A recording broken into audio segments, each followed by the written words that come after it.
Saya ingin bertanya perihal teori sejarah, yang mana zaman dulu kala ada manusia purba. Namun saya yakin bahwa manusia pertama itu Nabi Adam. Lalu apakah manusia purba itu benar-benar ada, Pak Ustadz? Adakah ayat Quran atau hadis yang menjelaskan manusia purba? Nabi Adam panjangnya situna zira'an, 60 hasta. Saya berapa hasta? Satu hasta nih, dari ujung nih ke sini. Satu hasta, dua hasta, tiga hasta, empat hasta. Karena kita udah lama kenal, tambah sedikit, 5 hasta. Nabi Adam 60 hasta. Kalau begitu Nabi Adam panjang sekali. Lalu kemudian berkurang. Anak saya ini last edition, yang paling kecil. Sedangkan manusia purba itu jutaan tahun yang lalu, dari fosil-fosil yang ditemukan dalam tanah. Sedangkan dari Nabi Adam ke Nabi Muhammad SAW tidak sampai jutaan tahun.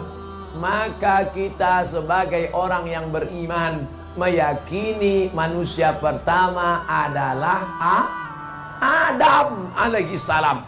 Kita bukan evolusi dari makhluk purba, monyet berubah jadi orang. Bukan. Kita bukan monyet. Ada yang mau ngaku dia monyet? Enggak ada. Itu teori dari Darwin punya. Kata Darwin, namanya Charles Darwin, dunia ini isinya air semua, nggak ada tanahnya, air. Lalu air ini disinari cahaya matahari menguap, lalu muncullah tanah. Lalu ikan yang dalam air berevolusi naik ke darat, manjat pokok kayu, berbulu jadi monyet. Monyet tadi berevolusi jadi orang. Ini teori masih diragukan. Kenapa? Karena kalau monyet itu berevolusi, kenapa setelah jadi kita kok nggak berubah lagi? Abdul Somad, kenapa Abdul Somad tidak berevolusi jadi makhluk baru? Apa kayak namanya gitu? Nggak ada. Ini menunjukkan bahwa manusia bukan evolusi dari monyet, tapi manusia memang makhluk yang berdiri sendiri, diciptakan Allah di surga, lalu dikirim ke dunia. Yang jelas makhluk Allah dua. Wa ma khalaqatul jinna wal insa, jin dan manusia. Maka kita meyakini itu sesuai yang tersebut dalam Quran dan hadis Nabi Muhammad sallallahu alaihi wasallam.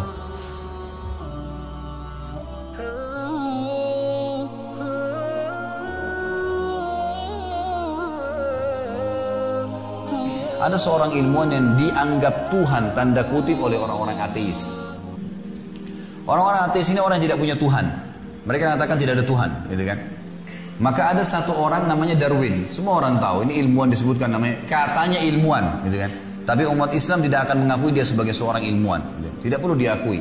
Karena Darwin ini mengeluarkan sebuah statement atau beberapa teori lah ya, teori-teori, termasuk diantaranya manusia dari kerah. Tujuannya hanya menolak ada Tuhan Allah. Tujuannya cuma itu, nggak ada Tuhan. Maka dikeluarkan teori-teori sama dia. Dia buat banyak ilustrasi di bukunya kalau kita baca bukunya, tapi insya Allah nggak usah dibaca lah, gitu kan. Yang jelas di bukunya dia kasih gambaran hewan udara itu burung-burungan berasal dari hewan darat. Hewan darat dicarilah yang mirip sama burung, kadal-kadalan, yang paling banyak di bukunya kadal. Kadal ini dikasih gambar, dia cuma ilustrasikan di gambar-gambar kadal ini nanti tiba-tiba bagaimana keluar sayapnya, bagaimana terbang. Kadal ini kalau dikasih gambaran dari hewan laut. Hewan laut ini ada ikan yang digambarkan sama dia keluar dari air, sisiknya tiba-tiba rontok, kemudian menjadi kadal, kemudian tiba-tiba terbang menjadi burung, seperti itulah. Dan dia bilang ada beberapa komponen di alam semesta tidak ada asalnya. Di antaranya tanah, api, air, nggak ada asalnya. Jadi kalau murid-muridnya tanya, terus hewan lautan itu dari mana asalnya? Dia bilang hewan udara dari darat dari lautan. Dan lautan dari mana? Dari tanah di lautan, nggak ada asalnya. Begitu aja.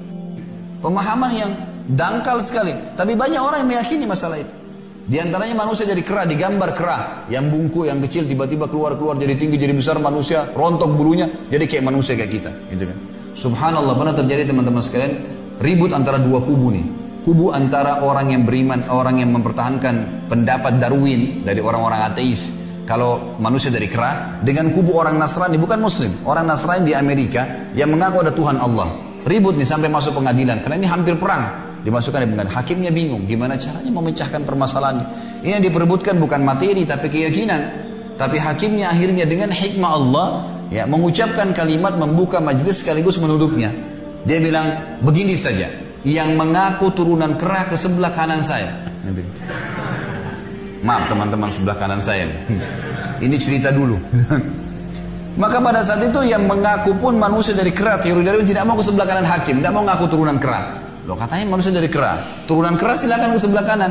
Kalau orang beriman tahu mereka dari Adam, Adam dari tanah, Hawa diciptakan dari tulang rusuknya Adam, selesai. Al-Baqarah menjelaskan masalah itu, banyak hadis menjelaskan masalah itu. Tapi ini orang tidak beriman begitu. Baik teman-teman sekalian, Darwin ini dia selalu kalau menemukan satu hewan, dia selalu mencari dari mana asalnya sebelum muridnya tanya. Ada satu tulisan di bukunya dan sampai dia meninggal dia tidak hapus itu. Dan ini diangkat oleh para ilmuwan muslim sebagai pembantahan terhadap pemahaman ateis. Dia mengatakan, saya pernah satu waktu, saya terus muak, dia bilang, saya terus muak, benci, kalau mengingat burung merak. Jadi ternyata di depannya dia pernah mau mengajar, ada burung merak lewat di jalan, tidak ngapa-ngapain burung merak ini. Cuma menghadap ke dia saja. Ke Darwin, tidak nyerang, nggak apa. Kepakin ekor sama sayapnya, keluar warna-warni. Kita tahu burung merak warna-warni kan, luar biasa. Maka Darwin ini bingung, ini mau dibilang apa nih? Mau dibilang burung, nggak terbang. Mau dibilang hewan darat, bersayap. Mau dicari hewan laut yang mirip, tidak ada. Yang mana mirip sama burung merak nih? Dia selalu gitu. Maka dia sampai meninggal dia mengucapkan kalimat begini teman-teman sekalian. Dan ini di bukunya ada. Para ilmuwan muslim mengangkat kedangkalan orang ateis seperti ini. Dia bilang, saya terus muak pada saat mengingat burung merak yang menghadang jalan saya karena saya tidak tahu dari mana asalnya. Artinya Darwin seorang ilmuwan yang dianggap tokoh oleh para orang ateis meninggal tidak tahu dari mana burung merak. Bayangin bodohnya gitu. Kita burung merak kah, ayam kah, semuanya yang di langit dan di bumi kelihatan adalah Allah yang menciptakan. La ilaha illallah. Selesai kesimpulannya.